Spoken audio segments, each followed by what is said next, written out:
किन यसो भयो होला र? ती विद्यार्थीहरूले केही न केही कमजोर छ, केही अभिभावकले भनेको टेराखेन अथवा शिक्षकले भने टेर्नु आएन। उहाँहरूले मेरो भाषामा तपाईँले अन्यथा नलागोस्, म आफ्नै गाउँले भाषा बोल्दैन भन्नाले कोही छोटे छुट्टी फर्क्या होला, कोही जार रक्सी खान्छन् होला, कोही दिनभरि खोलामा माछा मार्छन् होला, कोही घर बसेर हुक्का खान्छन् होला। हुक्का खानु भएको छ नि तपाईँको छोराछोरीले कोठामा राखे हुक्का, पानवाला मिठावाला के होला भन्ने त्यस्ता समस्या हुनन्।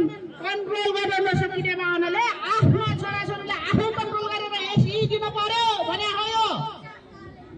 त्यसो टबर जानु होला, डेराको व्यवस्था गर्नुहोस्, शिक्षकको व्यवस्था गर्नुहोस्, आफूले कमान गर्नुहोस् र आफ्नो छोराछोरीहरूले के गर्नुहोस् पास गराउनुहोस्। अनि त्यो मान्छे ऊ सुध्रिएर आउन सक्छ।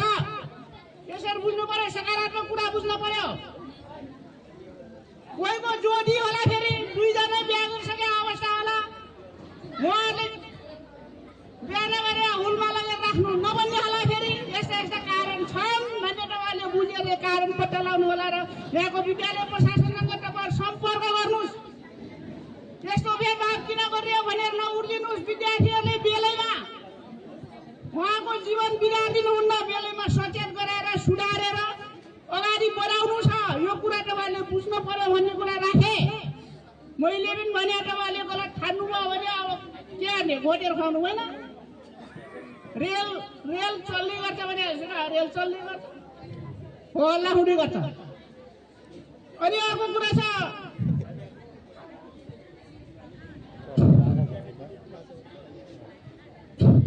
अब आर्थिक पक्षमा जोड्छु मैले हजुरहरूलाई। यो गैरी गाउँको एउटा खाल्टोमा एसएलसीसम्म मात्रै पढ्न पाउने व्यवस्था थियो र +2 सञ्चालन गर्नुपर्छ भन्ने अवधारणा लिइसकेपछि त्यस बेलाको विद्यालय व्यवस्थापन समितिको अध्यक्ष म आफै भएर काम गर्दै गर्दा शिक्षा नियमावली अनुसार, नेपाल सरकारको शिक्षा नियमावली अनुसार आर्थिक अवस्था बारे बुझ्दा थुप्रै रुपियाँ खर्च हुने भयो हुनाले, अर्थ खर्च हुने भएको हुनाले उस बेलादेखि त्यस बेला प्रति घर 600 रुपियाँको दरले तपाईँहरूले अभिभावकहरूले उठाएर मात्रै यहाँ +2 सञ्चालन गर्न सफल भएका थियौँ। हामीले 8 लाख उठेको थियो। तपाईँहरूले याद छ कि छैन? याद नभए पछि काल थाहा पाउनु पर्यो। 8 लाख पैसा उठेर बल्ल यहाँ हाम्रो +2 सञ्चालन भएको थियो। अहिले पनि तपाईँहरूले सरले भन्नुभयो तपाईँहरूको भाषामा भर्ना फिस लिए, फिस उठाए भन्ने अर्थमा यो होइन। उहाँले तपाईँहरूले बिल काट्दा बेला विभिन्न शीर्षकमा काट्नुहुनेछ। खेल क्षेत्र हुन सक्छ, पत्र पत्रिका हुन सक्छ, विद्युत हुन सक्छ, अरू के हुन सक्छ, थुप्रै विषय मिलाएर उहाँले तपाईँहरूले सहयोग असुल हुनेछ। र मलाई लाग्छ चुन्दाङ्गी अभिभावकहरूले तपाईँहरूको छोराछोरीहरूलाई को जीवनलाई उज्यालो बनाउनको निम्ति तपाईँहरूको सानो सहयोगको आवश्यकता पर्छ र त्यो सहयोग तपाईँले सहजै स्वीकार गर्नुहुनेछ। त्यसमा मैले समर्थन गरेको छु। फेरि ओरा सरकारको के हो, किन नियन्त्रण गर्न सकेन भन्दा म यस विद्यालयको आफै पढेर सदस्य पनि छु र हरेक छलफलमा हरेक बैठकमा म यहाँ सहभागी हुने गरेको हुन्छु। त्यसो भएनाले यो विषयमा मौका नआउनु होला। र फेसबुकमा पनि अध्यक्षले के हेरेको मेरो नाभी चुन्दाङले फिस उठान लाग्यो भन्ने शब्द नलेख्नुलाई यो फिस उठाएको होइन र विद्यार्थी भाइ बहिनीहरूको विभिन्न क्षेत्रबाट विकास गर्नुपर्ने कुरा र विद्यालयभित्र रहेको समस्यालाई समाधान गर्नको निम्ति तपाईँहरूले सहयोग आह्वान गरेको हो।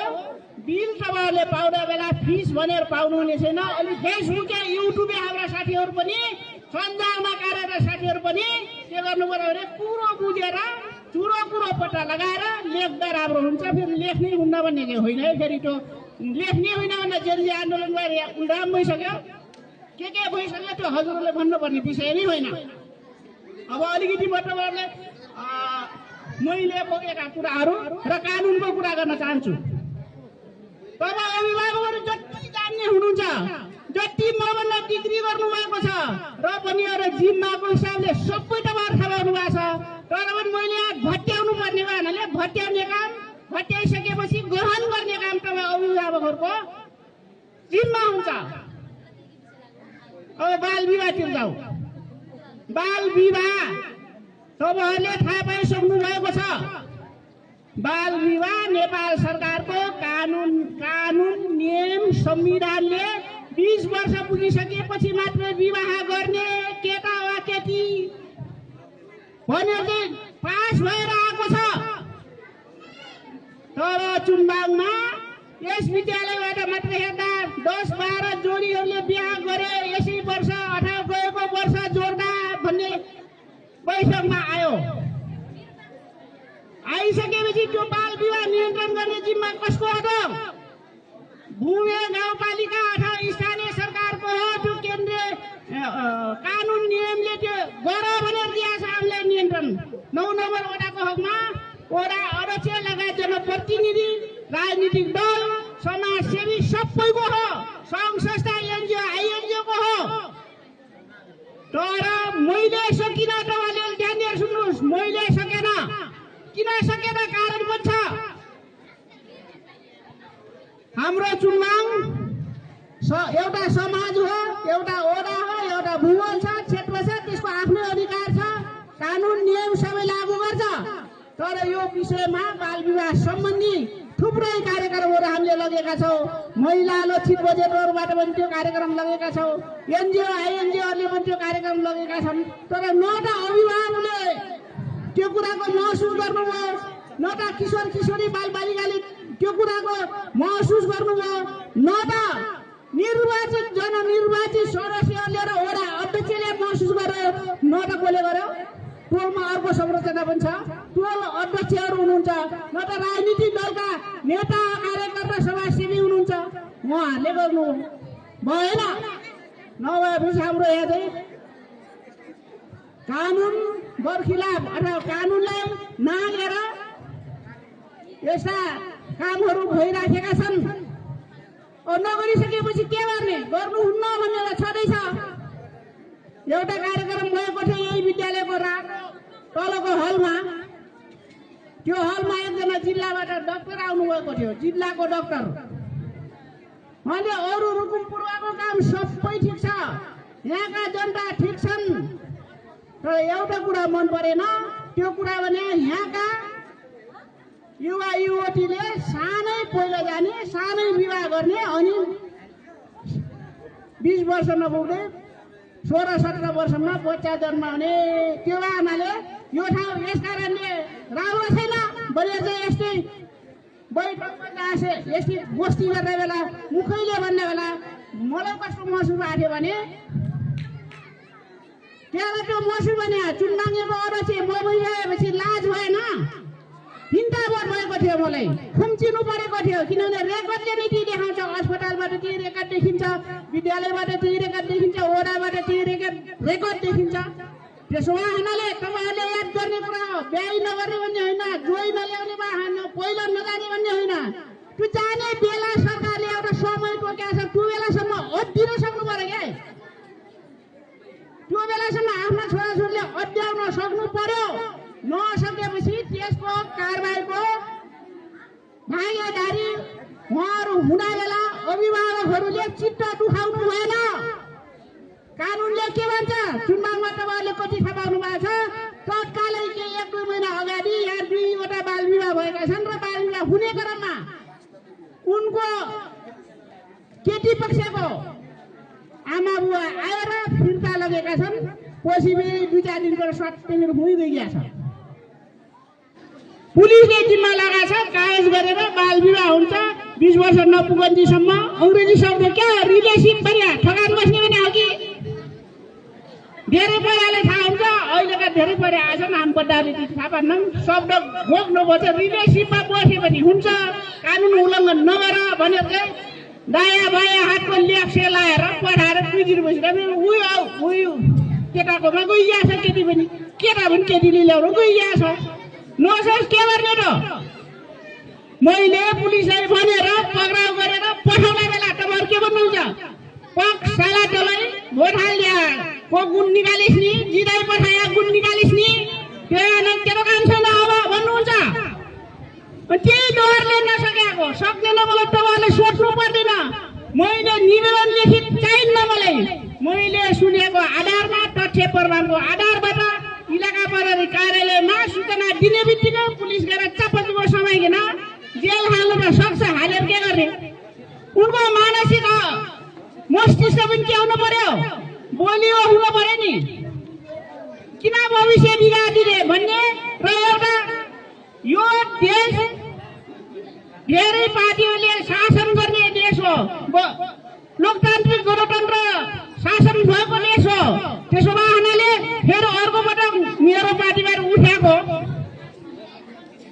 मैले मेरो पार्टी जुन पार्टीमा जितेको छु त्यो पार्टीको उम्मेदवारले हार्यो भने त उसले त के भन्छ फेरि त्यो पार्टीको बोले त साला मुलालाई पार्टीको निम्ति राम्रो काम गर्नलाई पठाएको तर हार्ने बनाए जनता जिस्काए रिसाए भन्दा मलाई पनि अप्ठ्यारो पर्ने। राजनीतिसँग जोडिरहने अलि नैतिकताको विषय लै फाल्न सकिने रहेन त। त्यसै उहाँले बदली सक्दैन। टन्डी जायो घन्टी घन्टी घन्टी भनेर भोट घन्टी कताको 125 गयो घन्टी 184 गयो। उहाँले के घन्टीले के गरेछ र यहाँ नगन्तीवाल गरेछ नि। यहाँ चुम्बाङमा पुल बनिया छन्। यही विद्यालयको कुरा गर्नुहोस् त विकास भएको छ कि छैन? यो विद्यालयमा नमुना कार्यक्रम परेको छ, यत्रो भवन बनेको छ। यो भवन गर्ने गर्दा 1 करोड रुपियाँमा फ्रिज भएको छ। अहिले पर 3 तलाको भवन बन्दैछ। त्यति मात्रै न, माथि 2 तलाको भवन बन्दैछ। त्यति मात्रै होइन, तल टोयलेट पनि नयाँ बन्दैछ। त्यसो भएनाले तपाईँहरूले पैसाको फार पनि यहाँनिर अलिकति जोडे। यत्रो पूर्वाधार सम्प्रदाय बन्दै गर्दा बेला हाम्रो विद्यालय हामीले नमुना विद्यालय बनाएका छन्। कार्यक्रम 5 वर्ष कार्यक्रम मानाले यो वर्ष सिद्धिन्छ। यो कार्यक्रम सिद्धिएपछि पैसा आउँदैन, नआएपछि स्तरीय शिक्षा दिनको निम्ति कसरी लग्ने भनेर यस्ता सेटिङका कामहरू अर्थका कुराहरू तपाईँहरूले सुनाइए। समस्या यहाँनिर परेका छन्। अब हामीले घरमा राखेका विद्यालयले राखेका नमुना कार्यक्रममा राखेको सरहरू त अब हटाउने बित्तिकै फेरि उही पुरानो जिरोमा आउँछ। जिरोमा आएपछि के गर्ने र? उही बाँसुरी बजाउँदै हिँड्ने फेरि मास्टरले पढ्न सकेन, पढाउन सकेन, विद्यार्थी कन्ट्रोल गर्न सकेन। कुरा त यही जाने होला अभिभावकको। त्यसो भए हुनाले तपाईँले बाल विवाहको प्रसङ्ग जोड्दै गर्दा यता पनि म अलिकति लगेँ। अनि बाल विवाह तपाईँहरूले बाल विवाह गरे सायद यहाँ धेरैले गरे। 18 उस बेला त 18 वर्ष त गर्न पाइन्थ्यो, 17 वर्ष पनि गर्न पाइन्थ्यो। अझबाट जातीय कुरा गर्छु अलिकति त्यसमा नरिसाउनु होला। जातीय कुरा गर्दा बेला मलाई सानो जाति ठुलो जाति भन्नु नभन्नु होला। ठ्याक्क भन्यो भने चुनमाङको कस्तो खालको विवाह हुन्छ भने म 50 घरकाएँ। 50 वर्ष घरका बेला 10 वर्ष उसलाई 40-45 वर्षको मेरो पनि केही समस्याको निम्ति उठुल पुरुल गर्दै गर्दा बेला चुनमाङे बोद्धाहरूसँग झगडा गर्दै गर्दा यहाँको भाषा संस्कृति संवेदना जाति सबै बुझ्दै गर्दा के छ भन्नुहुन्छ भने यहाँ चाहिँ दलित जाति